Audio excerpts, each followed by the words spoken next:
ये मोदी की सरकार है और मैं बड़ी गर्व से कहता हूँ। नाथ बाबू का धन्यवाद देना चाहते हैं, बहुत सुंदर योजना लाए हैं। ये लोग अफवाह फैला रहे हैं और उत्पात मचा रहे हैं। तो अभी आम लोग नहीं समझ पाए हैं और जो समझ पाए हैं वो साइड हो गए हैं। He is going to get reservation, वो कोई रिटायर नहीं होगा, रिटायर होगा। बहुत अच्छी कदम उठाई गई है, काफ़ी सोच समझ के और बहुत सारे तथ्यों को ध्यान में रखते हुए, उनके युवाओं का भविष्य को ध्यान में रखते हुए गैर जिम्मेवार है। उन्हें बैठे बैठा एक मोटी तनख्वाह चाहिए, काम करना नहीं चाहते हैं। ये प्रवृत्ति हमारी बन गई है। सर्व का विषय होना चाहिए हम हिंदुस्तानियों के लिए। अगर हिंदुस्तानियों में दम है और हम में जज्बा है तो मैं जॉब सिक्योर का नहीं, मैं देश सिक्योर की बात करूंगा। राष्ट्रीय सुरक्षा की अगर जरूरत पड़ी तो जान देकर भी बचाऊंगा। उस समय ये सिक्योर नहीं देखा जाता। तो सुरक्षित न हो तो देश की सुरक्षा की प्रहरी में और हमारी चिंता में रात दिन लगा हुआ है। अब बेरोजगार हूँ, मुझे तनिक भी दुख नहीं होता है। मैं खुद भी बेरोजगार हूँ, मैंने कभी जॉब सिक्योर की बात नहीं की। आप देख रहे हैं बिहार इन शॉर्ट्स में हूँ आपके साथ। और आपको बता दें कि केंद्र सरकार ने जो अग्निपथ स्कीम लाई है उसको लेकर तमाम विपक्षी पार्टियां बिहार में उसकी विरोध कर रही है। ऐसे में बीते 2 दिनों पहले नेता प्रतिपक्ष तेजस्वी यादव ने भी विधानसभा से राज्यपाल भवन पहुंचे थे, राज्यपाल को ज्ञापन सौंपने। और लगातार विपक्षी पार्टियां बोल रही है कि अग्निपथ स्कीम है ये कहीं से सही नहीं है और केंद्र सरकार लगातार बोल रही है कि स्कीम युवाओं के लिए बहुत ही अच्छा है। ऐसे में कुछ लोग हैं मेरे साथ, आइए हम उनसे बातें करते हैं। कुछ आम पब्लिक है, इनसे हम बातें करेंगे कि इनकी क्या राय है। क्या राय है आपकी, बताइए। हमारी राय है अग्निपथ योजना के लिए बहुत सुंदर, माननीय नरेंद्र मोदी जी का मैं धन्यवाद देना चाहता हूं कि बहुत सुंदर, और राजनाथ बाबू का धन्यवाद देना चाहता हूं, बहुत सुंदर योजना लाए हैं युवाओं के लिए। युवा को समझ में नहीं आ रहा है, धीरे धीरे समझ में आएगा। सबसे पहले युवा जहाँ पर वैकेंसी 24 जून से शुरू हो रहा है, एक पैर रखने का जगह नहीं मिलेगा।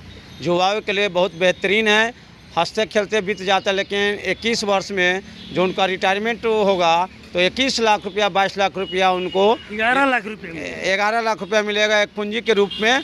और बाकी उनका सभी तरह का सर्टिफिकेट मिलेगा जो माननीय मुख्यमंत्री यूपी के जो योगी जी उन्हें रास्ता खोला है कि यहाँ आने पर उनको बहुत सारी प्राथमिकता मिलेगा, बहुत सारे नौकरी में उनको सर्टिफिकेट का योगदान में उनको सहायता मिलेगा। अच्छा, ऐसा नहीं लग रहा है कि बाप नौकरी करते रहेगा और बेटा रिटायर हो जाएगा? बाप नौकरी करते रहे, बेटा रिटायर नहीं होगा।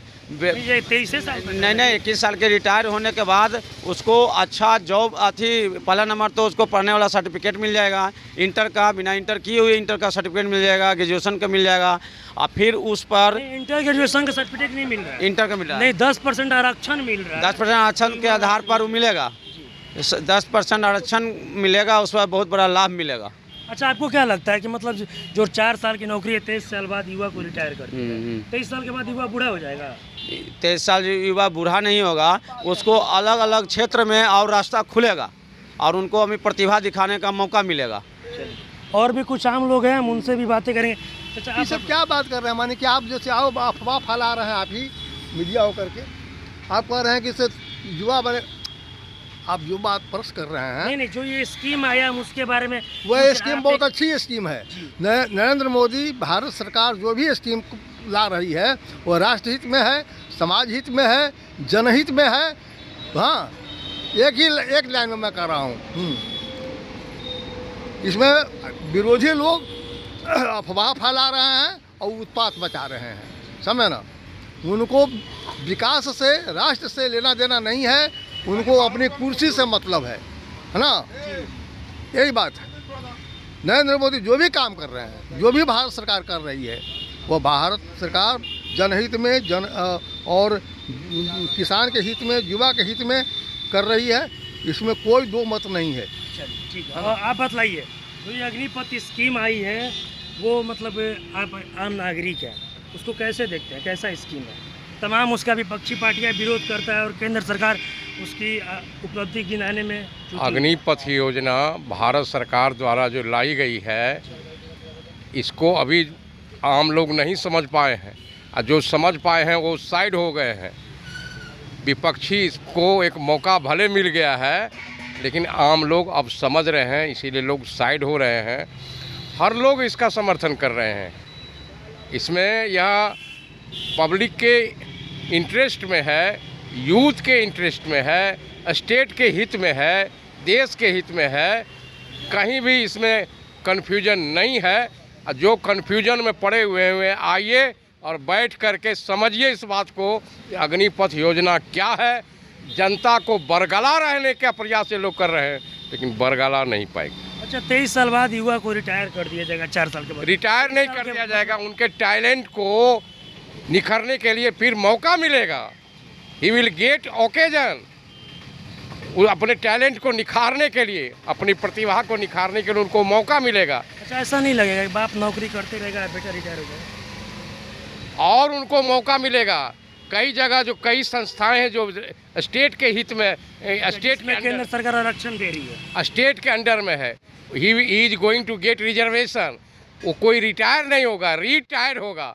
वो उनके कई विभागों में उनका समायोजन होगा और फिर से उनको मौका दिया जाएगा। हाँ, यू विल गेट री ओकेजन। और भी कुछ लोग हैं, हम उनसे भी बातें करेंगे। सर, आप बतलाइए, ये जो स्कीम आई है अग्निपथ, आप एक आम नागरिक है, कैसे देखते हैं उसको? देखिए, समय और परिस्थिति के हिसाब से व्यक्ति को बदलना चाहिए।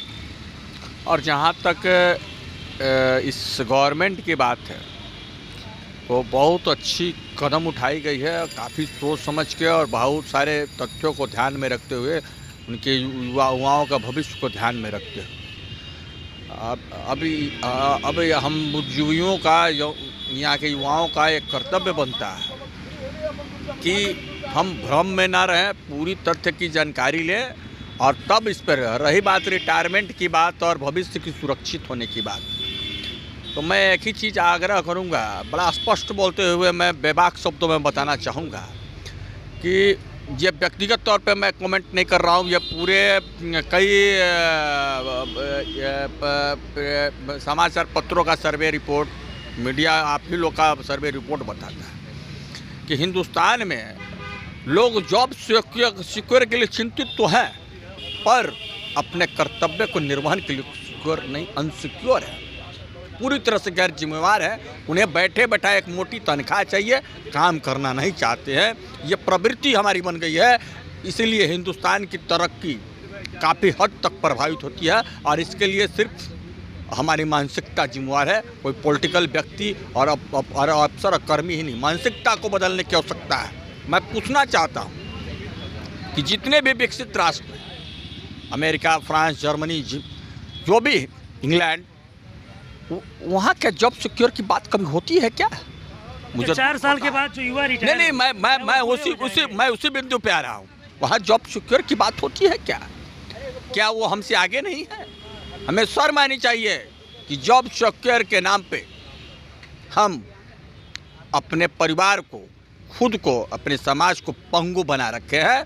और ये शर्म का विषय होना चाहिए हम हिंदुस्तानियों के लिए। अगर हिंदुस्तानियों में दम है और हम में जज्बा है, तो मैं जॉब सिक्योर का नहीं, मैं देश सिक्योर की बात करूंगा। राष्ट्रीय सुरक्षा के मुद्दे पे मैं अपनी अगर ज़रूरत पड़ी तो जान देकर भी बचाऊंगा। उस समय ये सिक्योर नहीं देखा जाता है। बड़ी हस्र का विषय है, बड़ी शर्मिंदगी का विषय है। अब बार बार आप लोग चिल्ला रहे हैं जॉब सिक्योर ही, क्या भ्रम फैला रखे हैं जॉब सिक्योर? आप अभी मीडिया का काम कर रहे हैं, जब आपका जॉब नहीं, मेरा हम मैं आपसे बात कर रहा हूँ। आपका जॉब सिक्योर है क्या है? नहीं, हमने नहीं, तो मैं आप ही से बात करूँ। तो आप जैसे युवा जब ये बात करते हैं तो फिर बड़ी शर्म को ध्यान में रखकर इस निर्णय तक पहुँचा है। सरकार कोई पागलपन और दिवालियापन के शिकार नहीं है। ये मोदी की सरकार है। और मैं बड़ी गर्व से कहता हूँ कि हिंदुस्तान में लाल बहादुर शास्त्री के बाद अगर कोई पीएम हुआ, वाजपेयी के बाद कोई पीएम हुआ है तो नरेंद्र मोदी जैसा पीएम होना चाहिए। मैं बार बार अपने दिल से यही दुआ दूंगा कि इन्हीं के जैसा पीएम होना चाहिए, जो अपने खुद को सुरक्षित न होते हुए देश की सुरक्षा की प्रहरी में और हमारी चिंता में रात दिन लगा हुआ है। अब यहाँ के लोग बोलने के लिए तो क्या नहीं किसके बारे में बोल देते हैं। जो पैदा किया है हमको तो शर्म आनी चाहिए, जो परवरिश किया है उसको लोग नहीं बख्शते, तो ये मोदी को कौन बख्शने वाले लोग हैं? हमें अपने मानवता, नैतिकता, सुरक्षा और अपनी संस्कार को नहीं बोलना चाहिए। और जॉब सिक्योरिटी की तो बात ही नहीं होनी चाहिए, जबकि सरकार इसके प्रति चिंतित है। मैं इस पर विस्तार से बता दूं कि जो लोग 4 साल के लिए जा रहे हैं वो एक तरह से स्किल्ड होकर आएंगे। स्किल्ड मीन्स और निखर कर आएंगे। और वो कोई ये मन में 5 साल ना पड़े कि हम जॉब करने जा रहे हैं, रिटायर होकर, ये मन में ना रखें। क्योंकि 4 साल के बाद सरकार एक छोटी रकम तो देगी, इसके अलावे आप अगर इंटर हो तो ग्रेजुएशन, ये सारी डिग्रियां प्लस 10% कई जगह कई डिपार्टमेंट में आरक्षण। और रही बात दूसरी कि आपको कोई नुकसान नहीं है, और हम तो चाहते हैं कि कई देशों में मैंने देखा है कि वहाँ के एक नागरिक आपको सुरक्षा कर्मी है। हमें भी होना चाहिए। आज की इस प्रतिबद्धता और ये जो तनाव भरा वर्ल्ड का जो स्थिति पैदा हुआ है, कभी रसिया यूक्रेन, कभी चाइना चीन ताइवान, तो ये बड़ा हमें तो बड़ा हसरत। मैं खुद बेरोजगार हूँ, मुझे तनिक भी दुख नहीं होता है, मैं खुद भी बेरोजगार हूँ। मैंने कभी जॉब सिक्योर की बात नहीं की। अगर जॉब सिक्योर की बात करते हैं तो मैं दावे के साथ कहता हूँ कि 99% तो मैं नहीं कह सकता, 95% मैं दावे के साथ कहता हूँ कि जो कर्मी है वो अपने कर्तव्यों का निर्वहन के प्रति कहीं से सजग नहीं है।